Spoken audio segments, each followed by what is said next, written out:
everybody. Thank you so much for coming to our panel at the Nashville Film Festival. My name is Alison Sieh. I'm actually director of music at Aspect, which is a creative arts agency in Los Angeles.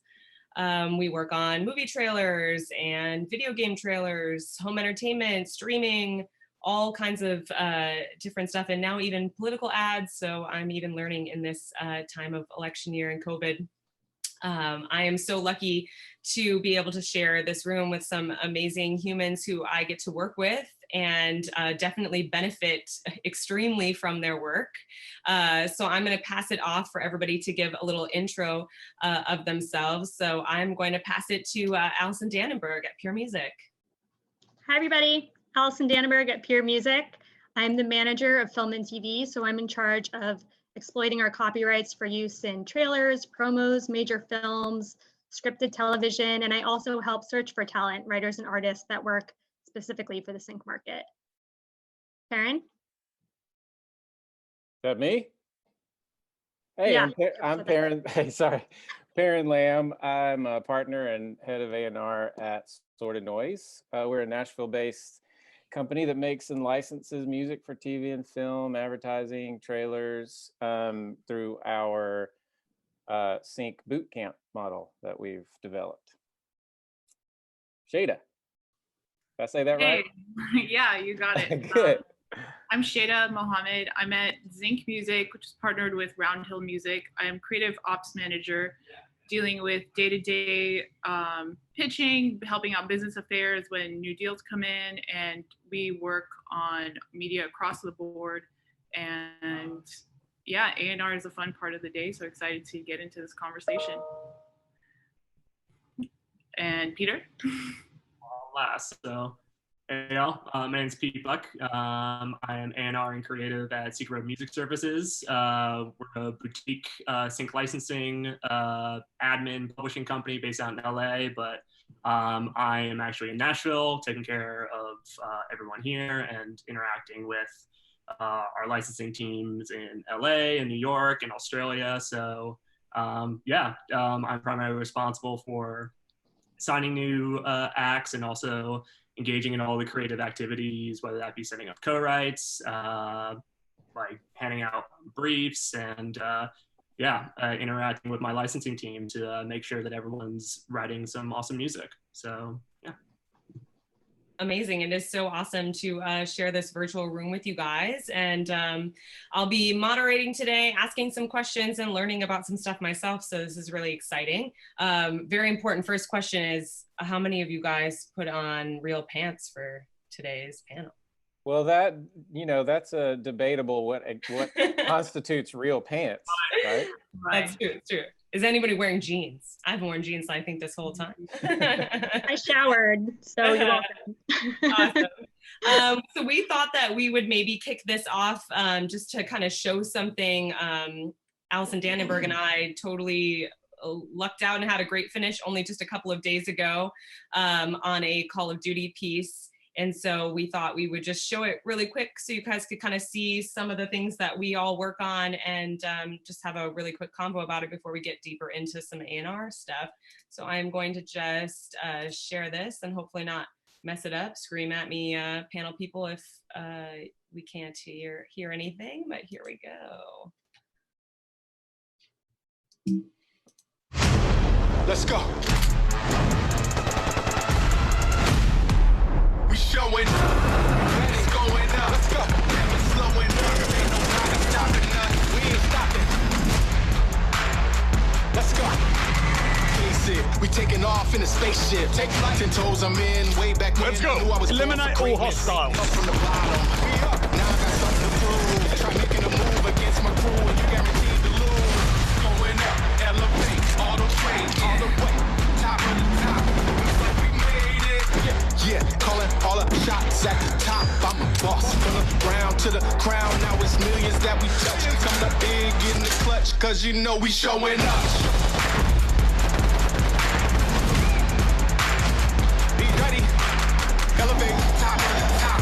Top of the top. Run the numbers up. Run it. It's bigger than the game. It's for the real ones. That's falling insane. We showing up. It's going up. It's going up. It's going up. Ain't nobody stopping us. We ain't stopping. Showing up. Showing up. It's going up. We ready. Never slowing up. Ain't nobody stopping us. Yeah. We showing up. Let's go. It's going up. Let's go. Never slowing up. Ain't nobody stopping us. We unstoppable.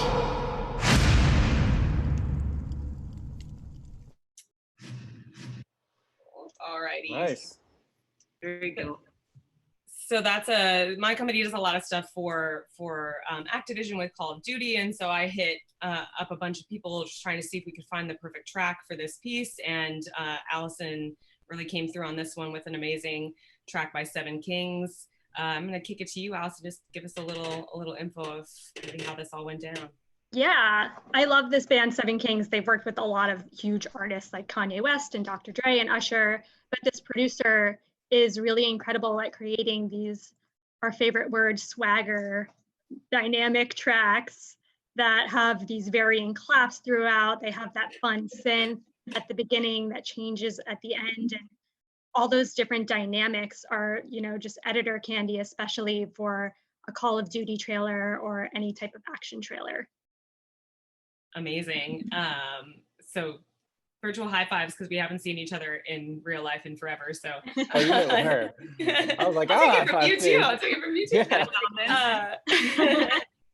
So I think to just kind of break things down a little bit, can you, you know, this can be for anybody, if you guys kind of want to break down a little bit of how your day-to-day, you know, kind of is, let's imagine it's still kind of regular world.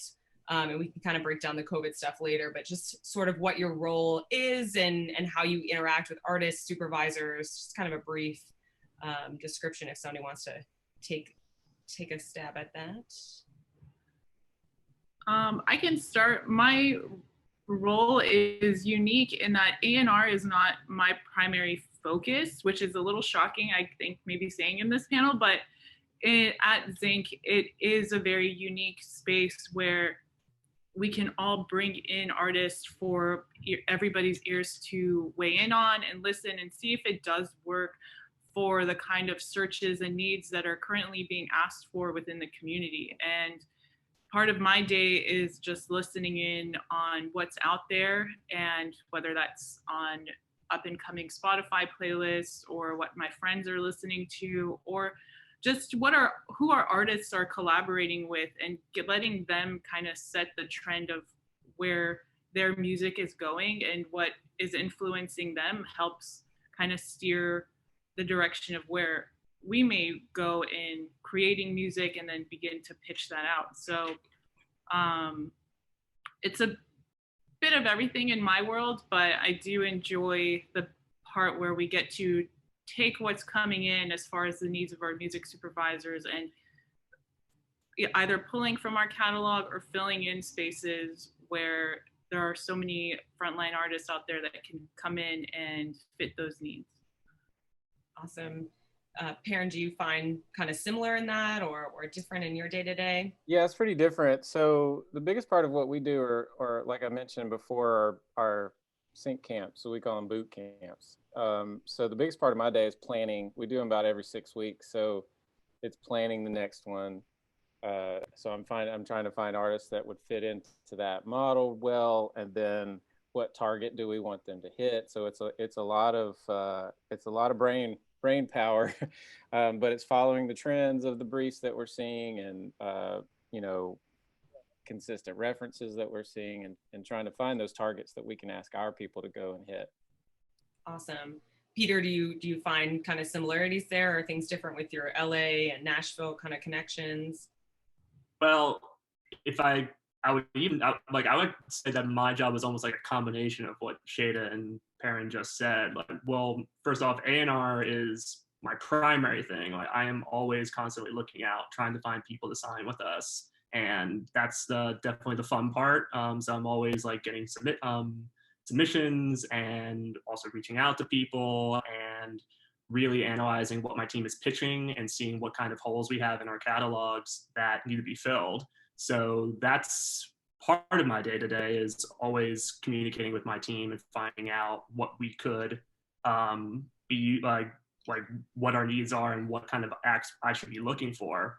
But also along with that, I'm setting up co-writes with my artists and other producers, or with each other, and pretty much saying, like, looking at my calendar going, hey, this person's writing with this person, I think they're going to write a really great song that could work for a promo, or for this or for that. So so that's kind of the that's kind of my day-to-day in most of the time, is really like booking co-writes, looking for new acts, and also analyzing songs and taking mix notes and breaking down songs to say, hey, maybe if you fix this lyric a little bit, it could work a little bit better. So yeah, just engaging with my roster in creative ways and making sure that the songs that they're delivering to us are stuff that like people like Alison could pitch one or replace one in their future spots. So it's kind of all encompassing. A&R. So you guys could add musical matchmaker as another side part of your gig, putting everybody 100%. Together. Alison, how do you feel your kind of day-to-day is? And then if you can also kind of kick us to what it's sort of like now that we're living in this COVID time virtually, how things have changed. So I'm most similar to Sheida. I primarily work in Sync as a creative, so I'm answering briefs for fine music supervisors like you all day. That's my day-to-day. Pre-COVID, that was so time-consuming all day. I actually am kind of enjoying, there's a little more space now since some productions are down. We're still getting searches every day. It's not as busy as it's been, which has allowed me to focus more on A&R. We share our briefs with specific writers we think might have something, and we go back and forth providing feedback, and I have more time to do that now. That's amazing. Anybody else having some of the advantages and disadvantages of this now virtual life we're kind of living? Sheida, do you have any thoughts on that, on how your job's changed, or maybe it hasn't?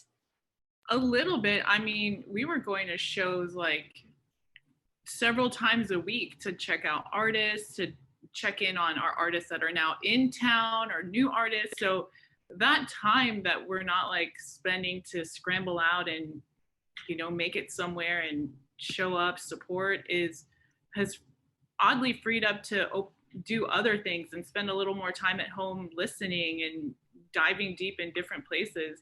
So it's sad to not be able to go to any shows, but I think it's like led us down other paths to discover what artists are doing online. And that's awesome. And yeah, I think that's like the biggest piece. It's upsetting to not be able to like meet people face to face and we've been doing so many of these Zoom meetings and trying to get the same vibe, or trying to get a vibe from people, but other than that, like TV and film production has picked up. So over the summer is a little quiet, but that didn't stop artists from checking in with each other and doing Zoom sessions. I've heard people are sending like voice notes back and forth. So the way people were getting creative was amazing to me, to hear how that was happening. Yeah, that's been so awesome for me as well. Perrin, do you find that now that you're probably not doing I would assume not doing your Sync camps in person, does that allow for you to use artists from other areas, or has that changed any of your kind of work? No, it's definitely changed. I mean, a big part of what makes our boot camps unique is it's very hands-on. I'm on the ground with those guys and in the weeds, so it's made that a little more difficult. So we've had to find ways to connect on a creative level, on a personal level, with Zoom and with so it's changed a lot in that way. But I don't think it's necessarily a bad thing. I think creatives are always going to find a way to be creative. And they're going to find a way to use what they have on hand to be creative. And I think we're seeing that right now. And, I think we're going to get a lot of great music out of this period. you know, because we have there's a lot to be creative about, right? Yeah, for sure, You for know, sure. the best art comes out of pain, and there's a lot of pain right now. Yeah, for real. Peter, same kind of thing. If you've, or is there something that you've tried that's worked really well, or any advice to anybody of like, oh man, we tried this virtual thing and it actually feels better than when we were in person, or anything like that that you would love to share? Yeah. Well, just overall, booking Zoom rights has been really, it's been really interesting to see the results of that, especially now.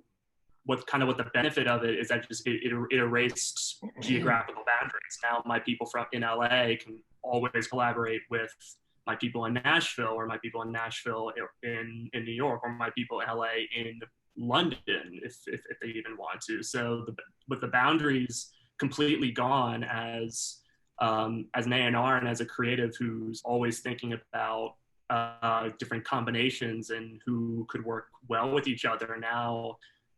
Well, people were doing Zoom rights before, but it was a little taboo, I would say. Now that it's the norm, that has just opened up the floodgates for people who can now, like, I have a few people now who write together almost every other week, and that wouldn't have happened if we didn't have this situation. Unfortunate as it may be, but it opened up so many new collaborations, and the quality of songs even changed a little bit. But I think overall, for creators of music, Sync is an amazing outlet, especially for Zoom rights. Kind of the Nashville way being, you know, getting into the room with the person and getting their vibe, by hanging out and you know, trying to develop that rapport. That's all gone with Zoom, but now that there's almost like an efficiency to it. So yeah, it's funny. The songs have gotten better in most cases, which is really interesting. It's remarkable what I think people have found in the way people are just able to pick up and transition. And I think that's what's so great about working with so many awesome people. I know for me, it's great to see you guys being able to put these Zoom things together so I could actually like meet an artist I would have never met before, or they can perform via Zoom. And I'm now being able to listen to music in a way that it's not like everybody just came to my office and put on a show like every time my new record came out. So I think that's been a really, I'm like, I hope that stays forever, because there's so many artists outside of my LA area I would love to be able to connect with. So do you guys have like a checklist when you're looking for certain artists? Are you saying, oh, they should definitely be artists that have worked for Sync, or are writing for Sync, or maybe not, you're interested in developing them? Are they hitting certain marks for you guys? Is there a criteria at all? Perrin, do you want to kick us off on that? Yeah, I mean, I don't think there's a specific criteria. I think it's just got to be cool, and it's got to hit a mark. Like, it's, you know, I'll echo what Peter said earlier about you kind of look for gaps that you know, if you're, you know, light on singer-songwriters, then you kind of focus on that for a while and look for those. If you're light on, you know, the swagger, like Alison said, then you focus more on that for a period. But I don't really have a checklist. It's just experience and gut. And, you know, obviously you need some of those people that have experience in sync, you know, because there are some boxes that you have to check. So you need some of those people that are used to that. But also, you know, I love developing. I love somebody that hasn't had any syncs or any experience, but there's, you know, I'm looking for a DNA, you know, looking for somebody that I can tell just hasn't quite hit it yet, you know, and I want to help them get there. And I mean, I think that's what gets me up every morning, is to find one of those. But yeah, you obviously need some of those folks that are experienced, for sure. Yeah. So Alison, it's kind of across the board. Yeah. Alison, kind of same thing. Is there a, you know, are you looking for a certain status of an artist? They have benchmarks, or does Peer have any requirements on that? Or it could be a completely unknown, but, you know, vetted in some way. Any thoughts on that? Yeah, I mean, same thing. It's filling holes for us. You definitely don't need to be recognizable. There's plenty of spots for both in the world of sync. It definitely helps if you're willing to write for sync, and we're happy to work with artists that have done that before and have that in their arsenal, and ones that don't. And there's a lot of artists that don't feel comfortable writing for sync at all, and that's okay too sometimes. Sometimes your sound just naturally works. We had this band Cigarettes After Sex, who their sound was so cinematic, and they were willing to write for sync, but even if they weren't, we would have signed them just based on the material that they had. Do you find that there are, you know, stigmas based on that, you know, I'm a sync artist, I'm a not sync artist? Do you struggle with that in your kind of day-to-day? Yeah, that's definitely, I mean, we've all seen those searches where it's like, don't send sync bands. So that's a thing. But I'm thankful that there's opportunities for both the sync bands and not sync bands in TV. I mean, it would be really unfortunate to lose this medium for indie bands that, you know, it's just such a cool way to expose people to new music. So Totally. Yeah. Peter, how do you feel about that in terms of sync artists versus not? I know Secret Road kind of has it all. So what are your thoughts? Yeah, it's sometimes I almost have to kind of like uplift what my artist is doing. Like if it is a sync project, sometimes there's like, oh, it's just, you know, this is just my sync service. It's like, no, like you're passionate about it. This is something that you love creating, so value it. That because there is value to it. Like we are here to bring value to it. So yeah, I was actually quite literally having a conversation with one of our most successful artists about this over the weekend, and how she's just the amount of work she puts into her artist projects. I wouldn't even call, like, she doesn't think they're sync projects. They're different projects that somebody could, on the outside who's not really familiar with us, could call a sync project, but to her, they're her. But it's just two different iterations of her sound and her own solo stuff. And yeah, she's kind of, she almost has to say like what I am doing is valuable. And not only that, a lot of other songwriters find it valuable too. I would imagine most people are wondering how to create a great sync project now, especially in this time. So yeah, it's all valuable. Right. But yeah, I love what you're saying. Like, I feel like it's such an underappreciated art form. It's not something that everyone can do, and there's definitely an artistry to it that I feel like doesn't get acknowledged enough. Well, I think when you see when you see the like no sync band stuff, they're not talking about good music. You know, like if it's great, it doesn't matter what the target was, right? You got to be inspired by something when you go in to write. And, you know, I view my job as like, I'm just going to give you the inspiration for the day. This is what you're writing about today. Now find the heart in it and go do what you do. But I think, you know, the stigma comes from the people that sort of take it more like, well, okay, I'm going to check the boxes and not really find what the center is. And the ones that can find that center consistently while aiming at that target are the ones that are the successful ones, in my opinion. Totally. Sheida, what are your thoughts on that? I think you have to have to be a sync artist, you have to be really knowledgeable in what that is, and be very competent in what it is that your space you're trying to fill. Like, not everyone is a sync artist, and they could be, but there is good and bad in that. But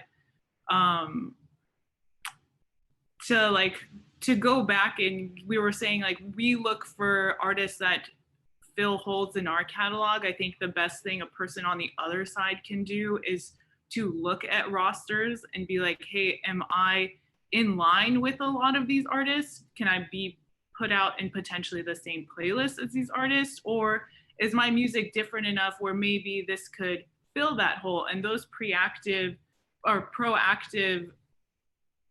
searches that you like artists and musicians are doing themselves can potentially benefit. Like that kind of legwork could benefit. Always make sure that the team you're looking at is accepting submissions. Don't go sending your music out to everybody. But yeah, sync music does have maybe a negative stigma, but it is an art form. It is definitely an art form. Totally. And if it works, it works, is really right. the God's honest truth of it. So, right. It's just trying to get people to kind of open their minds to, I'm very thankful for Activision not being like, oh, and this has to, be on the radio and, whatever. They're really open and love this piece, whether they know Seven Kings or not. So there are definitely people open to both sides of the world. So thank you so much. That insight is awesome. When you're working with certain writers and artists, what is the common misconceptions that they might have about how suitable their music is for sync? Obviously, when it's your baby, you might see it a certain way. Is there something that, you kind of comes up a lot, and how do you kind of navigate those waters to help develop artists so that they're able to really take advantage of what could potentially be a lot of money to get a great sync? Anyone want to kick us off on that?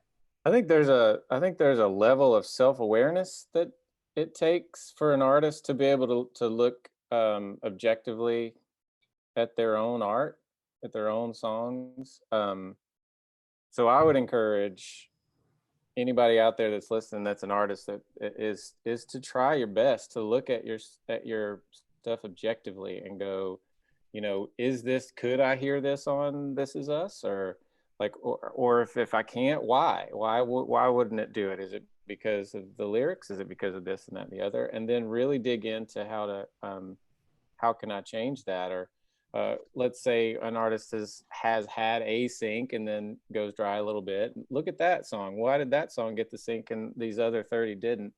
So it's like, and that's really hard for creatives to do. And I think, this kind of circling back to what Sheida was just saying is like, it helps to have an A&R or a sync company that you're with to sort of give you that tough love. And so I look at my job as to a lot of hard conversations and go, hey, look, out of this 30 song project that I'm looking at, there's one or two that could possibly work.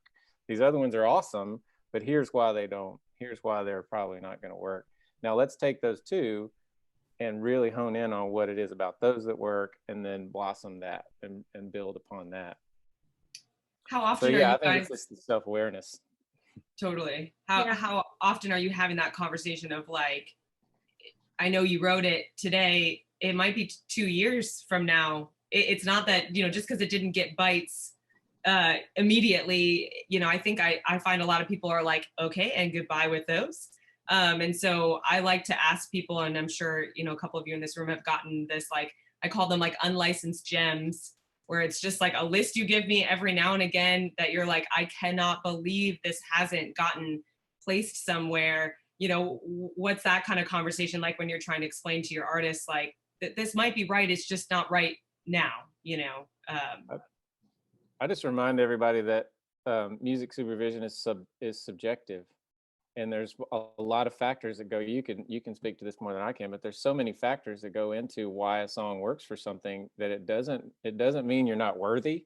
It doesn't mean the song's not worthy. It just wasn't right for that spot. There was something about it. It could have been a word, or how the vocal was mixed. I mean, there's so many different factors that go into it that you can't as an artist take that as a negative so much as it is there's just a lot that goes into it.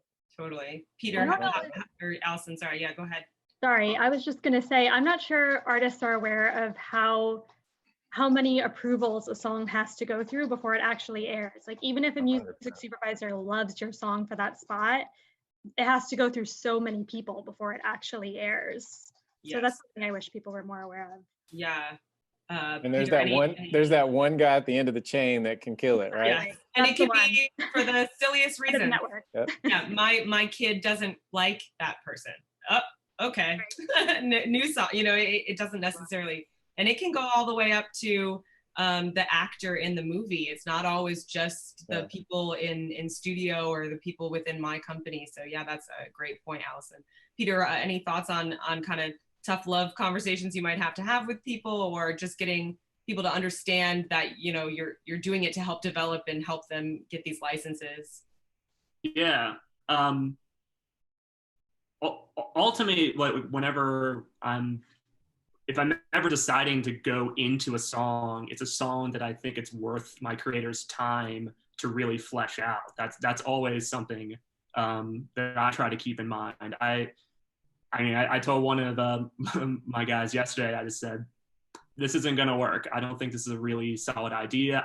I think you're going to be wasting your time, you know, trying to figure this one out. Maybe if I see where you were going, maybe take these ideas and instead like try to be constructive on what he did, not like never bashing down the artist. Never. I love songwriters too much to ever do that. But I think it still is important to always at least have always come in with a reason, like, because there's only so much that that my perspective can go. I mean, there's like as much as I would like to think that I have all the answers, I truthfully don't and never will. And there's a degree of trust that I have to give my creators to say, here's all the tools that I can provide you, and here's all the constructive feedback that I can give you. It's up to you to like to piece them together. And luckily we have amazing people that do that, and I never worry. But I don't know if that answered your question directly. Yeah, but, yeah, for sure.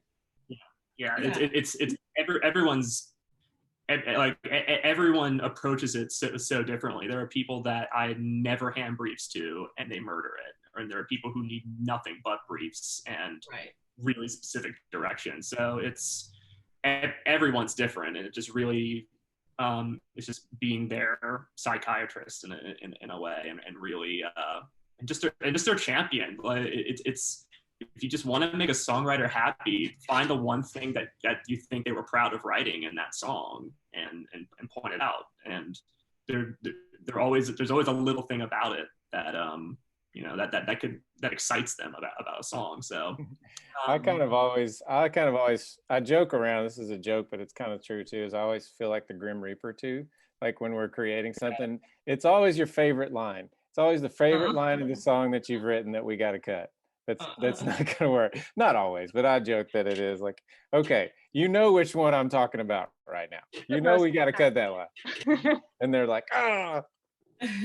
Sheida, in all your years of experience, you know, do you have any advice? I'm sure we have a lot of artists in the room of how to really take advantage of, not every artist gets to have a relationship with people like you guys that really understand the business. So is there anything that you could kind of give them as advice of this kind of, you know, development kind of conversations you might have to have? Yeah, I mean, if sync is the goal, watch TV. Don't skip the ads. Immerse yourself in all the content that is on there. Check out the new platforms like Quibi and see what's going on, and not only watch but listen. And when you go to write, like, maybe put on a picture and see what it is that you're creating, and can this fall in line with an editor? Like, can an editor work with what you have? I mean, the resource, like, the information is out there. Like what Peter was saying, you can give an artist all this information, but I don't know about you guys, I'm not a musician, I'm not a singer. I can give you words for you to translate into music that will fit to picture, but if you're a creative, use everything that's out there to, you know, kind of reverse engineer and come up with something that you're proud of and can pitch to people like us.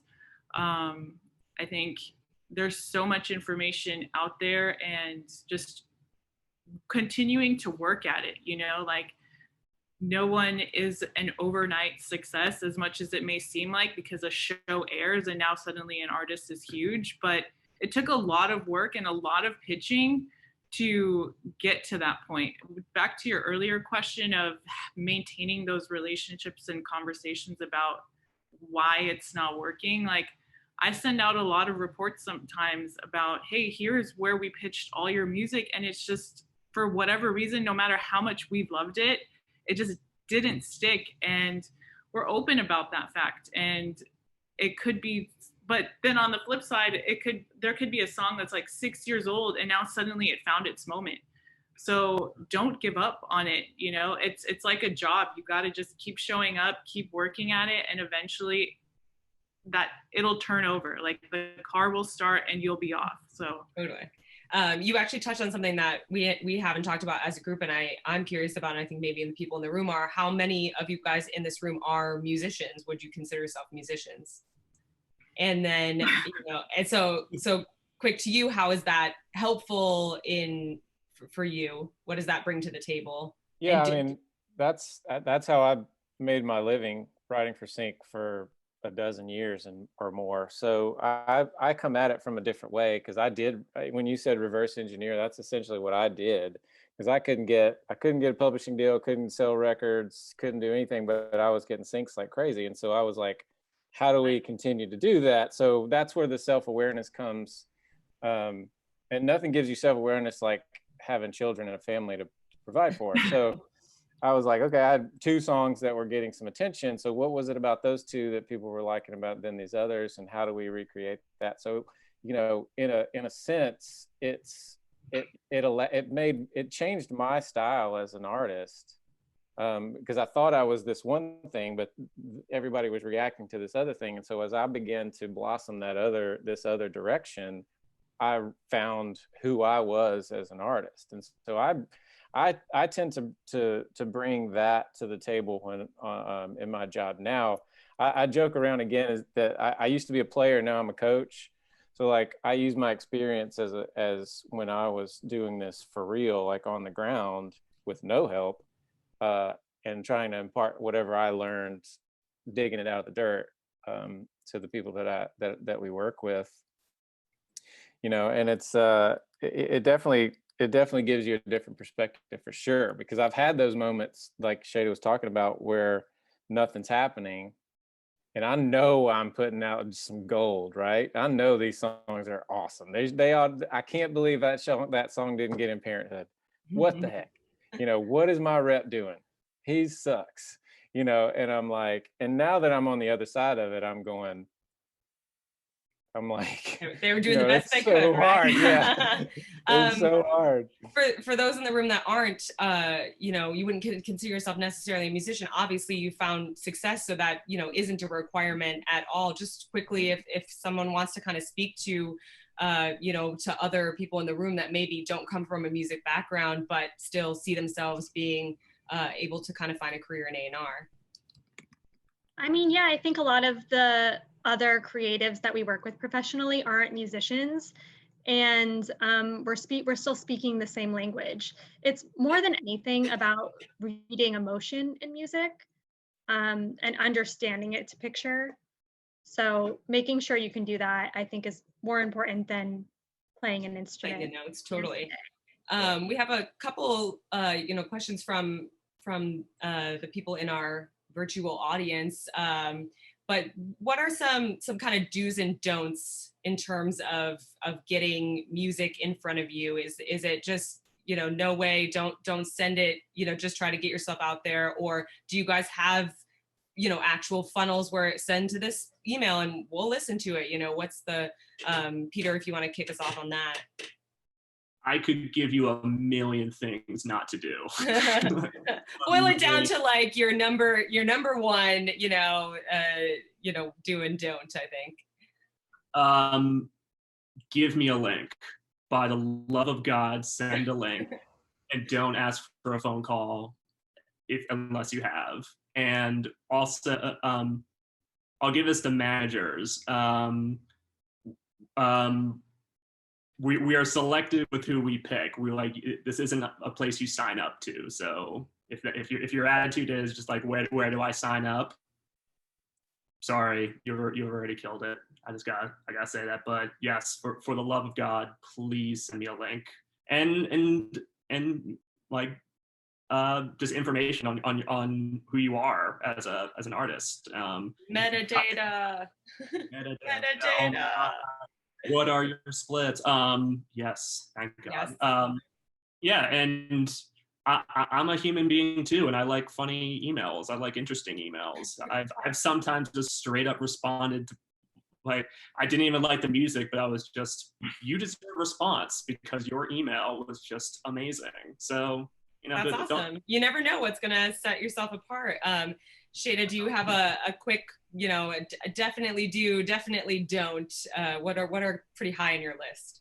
That is so true, Peter, about send a link. Like, don't just tell me about you. This is a music business. Like, if I stumble upon your email, like, give me a way to listen to it real quick. And it's surprising how many people just don't. And knowing a bit about where, I mean, I'm trying to do this too quickly. Knowing where you want to see yourself, like, as far as, like, let's say TV goes, hey, I think my music may fit in line with this show, or I'm similar to these artists. Like, giving a little bit of background information while I'm listening is also helpful. But yeah, links, throw them in there. I think for me, the one, like, this might be different for other people, but the don't for me is the follow-up.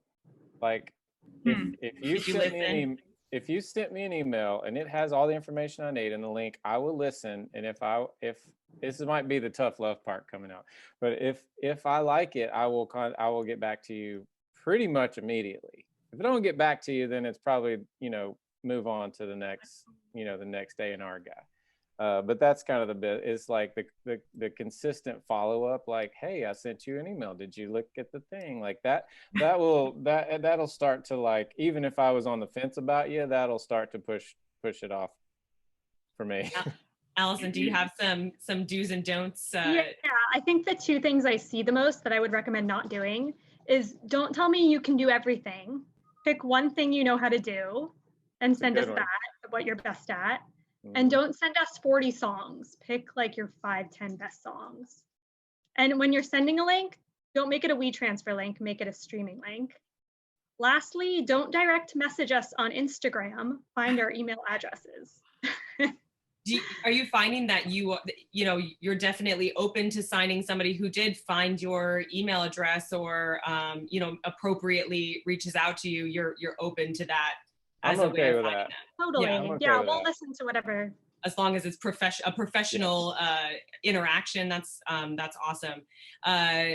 Have you? Not my personal email though. That's weird. Not your personal email, through the appropriate, or the info at, or whatever is on your website as the appropriate way to get a hold of. 100%. Okay, that's awesome to know. Are you guys also, another quick question from the audience?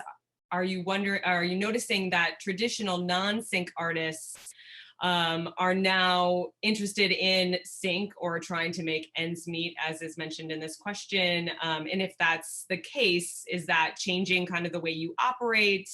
Are you reprogramming methods so that don't necessarily align with those markets? Any thoughts on that? I'm very wary of someone that says I'm a non-sync artist. Like, that to me is kind of like, why are you cutting that out of your vernacular or whatever? Why do you see yourself as a non-sync artist? What is it about you? Like, so that's a big red flag for me, for one thing. If somebody says I was a non-sync artist, now I'm getting into sync, that tells me that you don't really trust it. You don't really trust the process, or you're not really going to give me your full effort on this thing, because this seems like a fallback or something, like just a payday thing, not right? Or like, I'm trying to do this as a living. You know, I get it, but like, you still need to approach it like this is just part of something. You know, sync can absolutely break an artist and drive other things up. You know, I'm a case in point of sync driving streams.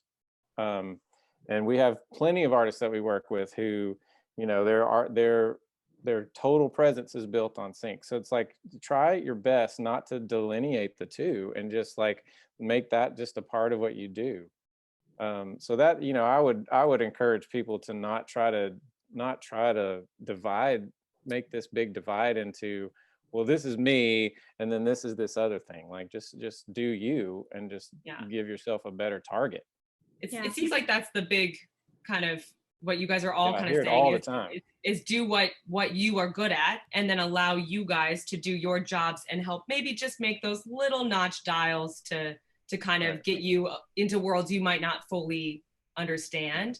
Do you find that there's when you're listening to music, are you going, oh my God, it's all about the lyrics here. Oh, it's all about the instrumental. Is it a mix? Do you have any thoughts on that as you're listening to certain artists, if you're going to sign them or not? Alison, go ahead and kick us off on that. Sure. I mean, to be safe, just focus on both. We often need both in a brief. There are a lot of cases where they end up just using the instrumental, or I had a song in the Black Panther trailer and it was just the hook, show me some respect and bow down, smushed in between two other songs. So there are cases where they need one or the other, but I mean, imagine like a funeral scene where it's a sad song, but they're singing about happiness. Like that's not going to make any sense. Or the same thing if they're singing about death, but it's super upbeat. So ultimately you do need to hit both. That's one of the biggest things that I've seen make something not work, is it feels like it's juxtaposition between lyric and songs. Like it feels like it should be something, but the lyrics don't match. And so it's all got to work. Totally. Our business can be very literal. Mm-hmm. Absolutely.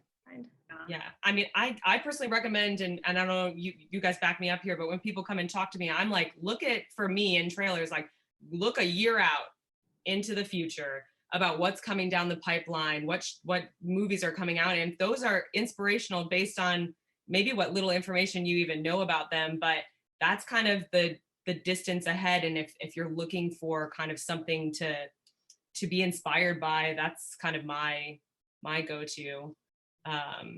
Sheida, do you have any thoughts on like recommendations for people on inspiration, or telling them not to worry so much about lyric or vibe or anything like that? Yeah, I mean, you said it. It's like, look at the slate of what's coming up in the next year or so. You know, if you got to put in the legwork to see, I mean, if Sync is on the mind, you know, see what's coming out that needs music. And then as far as me listening, and it could be either that hits first, like you listen personally, and then sometimes you listen with your sync ears and you think, hey, is this something that it caught my attention and enough for me to keep listening? Now it's like, okay, diving in, does it work lyrically? Is the tempo right? Does it make sense? Is it, like you guys are saying, is it a sad song, a sad sounding song, but with like we're celebrating kind of lyrics? So making it kind of just staying in a lane works, I guess. But yeah. Unless it's horror, then we'll take the juxtaposition. 100%. Or a cover. If you're doing a cover, you like can ironic covers. Yeah. Yeah, those haven't gone away yet. It'll never. Despite everyone's feelings here. Yeah. Peter, do you have any advice for ways for people to get inspired, ways for them to drop the perfect track to you? Not that the perfect track exists. That's a silly thing to say, but you know what I mean.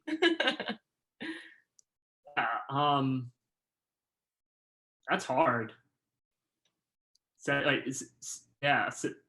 again, the best that I can ever do is just set the intention, and at least say, hey, if you like, here's a good end goal, and here's maybe a good idea for what you for writing something.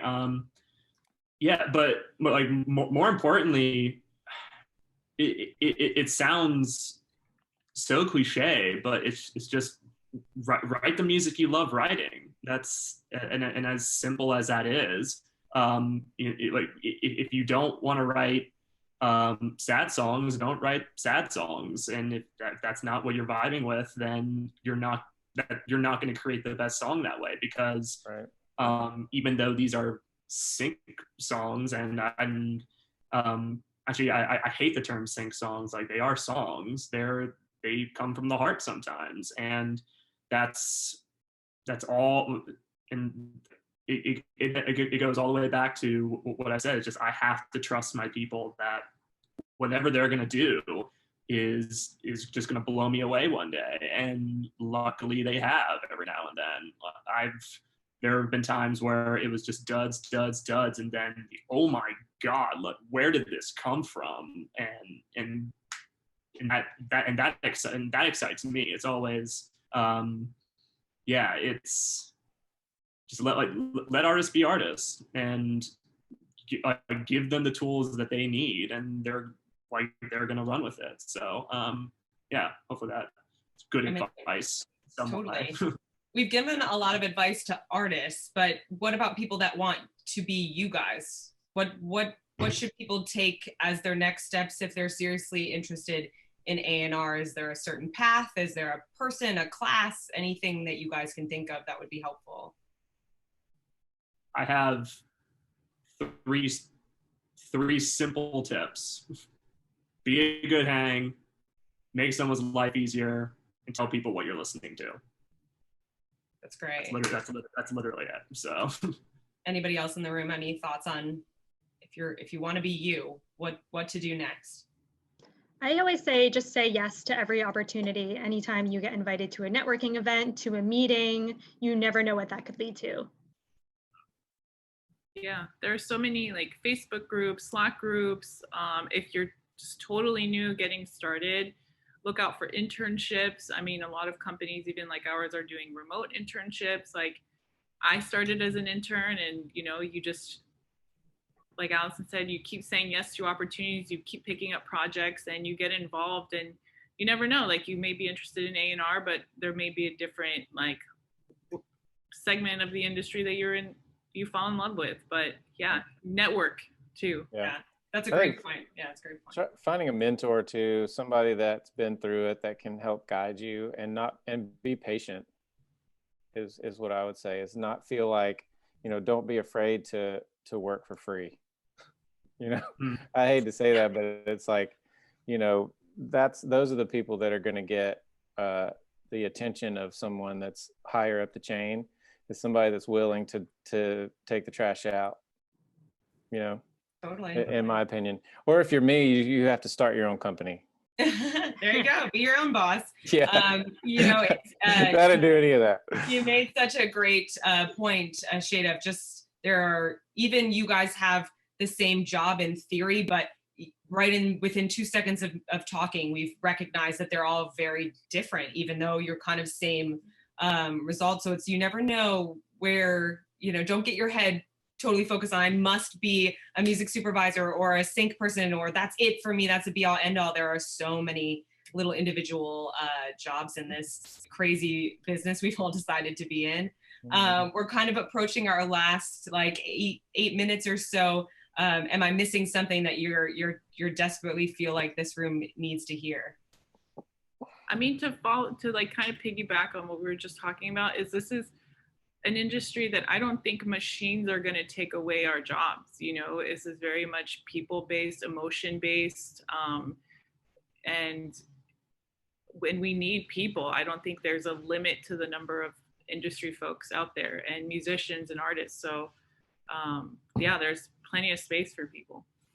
I would say too, one last thing for people that thought of if you're wanting to be an A&R is don't be afraid to have a tough conversation with an artist. Like, I had to learn that the hard way, because I was an artist and I didn't want to be told that what I did wasn't right for whatever. So I had a hard time. I had to learn how to do that, and how that it's not fair to anybody to keep stringing someone along. So it's like, I think, Peter touched on it, where sometimes you just have to pull the plug, and it's, it's hard sometimes. And hopefully the artists see it for what it is, which is, it's all love. Like, we want you to succeed. So I would say just get comfortable being uncomfortable. Great advice. Anybody else? Just prepared to be uncomfortable all the time, and just everything will be new. Yeah. I had a very an idea of what being an A&R would be from college and for what my friends did. No one in a million years could have explained what I do now for like in the capacity that I do it. But yeah, I think I wish it was simple, but yeah, it's just love music and listen to it and kind of, you know, break down why you love it, and that just only reciprocates more to artists to say yeah, just tell them why you love their music. It's not only kindness, it's compassionate too. Yeah. So I think there's something to say about also like your love for music can only go so far. You're going to have to do some paperwork, and you're going to have to put your time in, and you're going to have to do some of the things you know, that you can't just be somebody that's like, I love music, I love artists, and this is going to be great. You got to go to meetings. You got to be prepared for those kind of things. I'm sure, Alison, you can attest to all of that. Any other thoughts on just advice for people who want to be you? Yeah, I mean, I kind of wanted to reiterate what we were talking about the stigma of artists that don't always write for Sync, releasing Sync songs. We work with that a lot because, you know, we're not only a Sync company, we work with bands outside of the Sync market, but working on the Sync side within that company, we're always trying to persuade our artists to write Sync songs.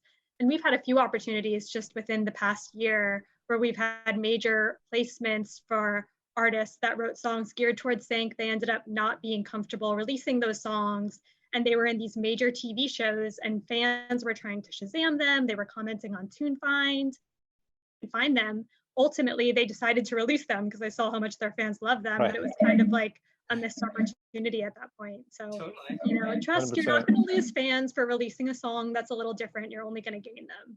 That's awesome. Exactly. Do you guys have any specific places people might be able to network? Was there anything that you found when you got to LA or Nashville, or a place that they could go, a community of any sort? Anybody? When I first moved here, it was just going out and just meeting people and hanging out and writing. I have threatened over the years to write a book called Networking for Introverts. I'm not, but I joke.